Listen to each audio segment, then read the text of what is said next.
Hello, my friend, it's Melvin Pillay. So, most amazing thing happened to me. Flew into New Delhi, and the following day I had a meeting with a former government official, a very senior man. And he was going to help me with certain things. A friend of mine connected us. So that morning we had scheduled our meeting for 11. I made my way to his place, to his residence by Uber. So it so happened that the pin that he had given me for his location and my location was messed up, so Uber dropped me about half a mile away from his place. So I called the gentleman and he said, "Oh no, you are half a mile away." So the best thing to do was to catch what they call here in India the auto rickshaw or a tuk-tuk in certain places. I caught this little vehicle and he took me to the gentleman's house. As I got off there, got off on the street and then made my way to the house. Met with the gentleman and his wife. We had a wonderful conversation from 11 o'clock to 3 p.m. We just connected, and what a gracious man and his wife. Wonderful, wonderful people. When I got up to leave at 3 o'clock, I noticed that my pocket was a bit light, and I said, "Oh no, I think I lost my wallet." And he says, "What?" I said, "The last time I saw it was when I was in the auto rickshaw."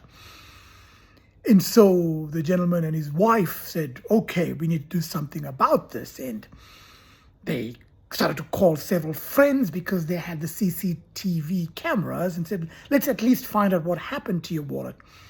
Called several people and trying to get the CCTV cameras to work, and it wasn't that easy. They tried for hours, maybe an hour and a half to 2 hours. Eventually, they called the president of what we'd call in the US the president of the HOA. He came from his house to us and tried to find the CCTV camera footage, unable to do so. Then they said, "Let's call the police." And I'm thinking to myself, why does this matter? I mean, to me, it's an important thing, my wallet, but why does it matter to you? But no, they proceeded to call the police. And so the police turned up. The first police officer came through, asked me questions, found out, tried to access the CCTV camera, and then a whole squad of policemen came up looking to help. And then they said, "Okay, there's nothing more we can do. Let's send what's called a care team of the Delhi police." So a few minutes later, another policeman enters, an officer. And now he's a guy that could help with the CCTV camera. He had some way of getting it. So this is what he did. He looked at them. He spoke Hindi. I didn't speak it. And he said to the family, "We will find the wallet." And they relayed this to me. And I thought to myself, you are going to find my wallet in Delhi, a city of 35 million or 37 million people, where there are 100,000 auto rickshaws. How are you going to find my tiny wallet? It's important to me, but why is it important to you? And so he just said to them, "We will find your wallet." I said, "Okay." So he looked at all the CCTV camera footage, tracked the vehicle, phoned the HQ where they have all the CCTV camera headquarters, and they went through the system, found the information, contacted the owners of the auto rickshaw, who contacted the driver of the auto rickshaw. And all this while, and I'm thinking to myself, why does this matter so much? But it did matter to them. And then the driver said, yes, he had found the wallet in the back of his auto rickshaw and he didn't know where to go with it because he didn't know where I got off. And so this driver was more than an hour away. And he said, "I will be there." It took him an hour to get to me, and eventually he got to me. He ran up to me and took the wallet and said, "Sir, make sure everything is in this wallet." And I'm looking at this man just shocked that somebody would do this. In my wallet, of course, there was money, but I was more concerned about all my ID documents and my bank cards. Because of my travels, I've got bank accounts in several different countries, and so it was complicated to get hold of all the banks if I had to. And I thought about this, my friend, in this world where we so easily lose hope in humanity. Here I was with this couple, they were strangers to me. The gentleman, an influential man, he cancelled or he pushed all his other appointments away. I left his house at 7:30.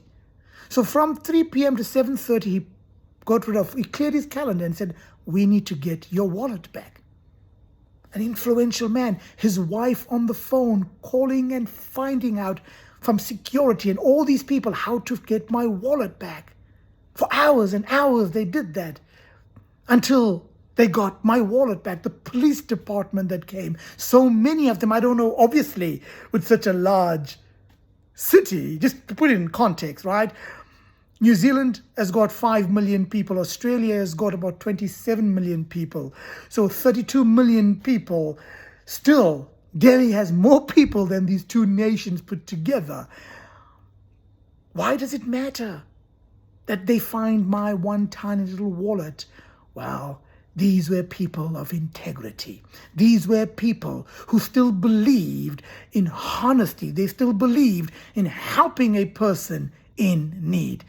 The police department showed so much of care, so much of concern. Now, I don't know if it's always the case. I'm not from India. I don't know all the other things that go on. All I know is what I saw.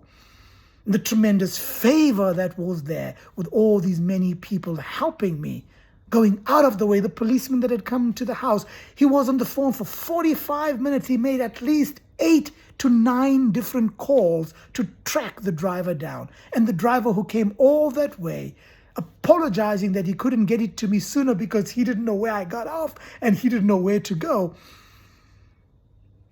Why did it matter? Because, friend, in this world, in all the darkness and all the madness and all the dishonesty and cheating, there are a few good men. There are a few good women. So we can have hope in humanity that good people do exist. The gentleman that I met with for those many hours, when I told him I lost my wallet, the first thing he said to me, can I give you money? What can I do for you? Let me know whatever we can do to help you. Total strangers willing to help a person in need. So my precious friend, I believe that such things happen. I don't know all the reasons why they happen, but I do know this one thing. You don't receive what you sow. You receive more than what you sow. About 5 or 7 years ago, I was at the DFW airport. As I was walking by, I saw a wallet on the chair, and I said, oh my gosh, this person lost his or her wallet. I ran up to the seat, picked up the wallet, and went through it looking for a business card, trying to find it. And if I gave it to security, I don't know how they'd ever get this person. So I found his card and I called him. I said, excuse me, I'm so-and-so at this terminal. Did you lose your wallet? He said, oh my gosh, I'm frantic here. It's about to catch board my flight and I lost my wallet. I don't know what to do. I'm frantically searching. I'm just totally lost without my money and my wallet and all my cards. And he said, please, can I come see you? Where are you? And I waited for him. I was about to catch my flight, but I waited. And about 30 some odd minutes later, this man came in to get his wallet. He was almost in tears, shocked that somebody would actually take the time to call him with his wallet. And so I believe once again, you don't receive what you sow. Or you don't get back what you sow. You receive, you get back much more than what you sow. Hey, this is your friend Melvin Pillay. And as always, I hope this story encouraged you a little bit in your life. Have hope. There are some good people left in this world. All the best to you. And as always, a day will come when I will see you at the top.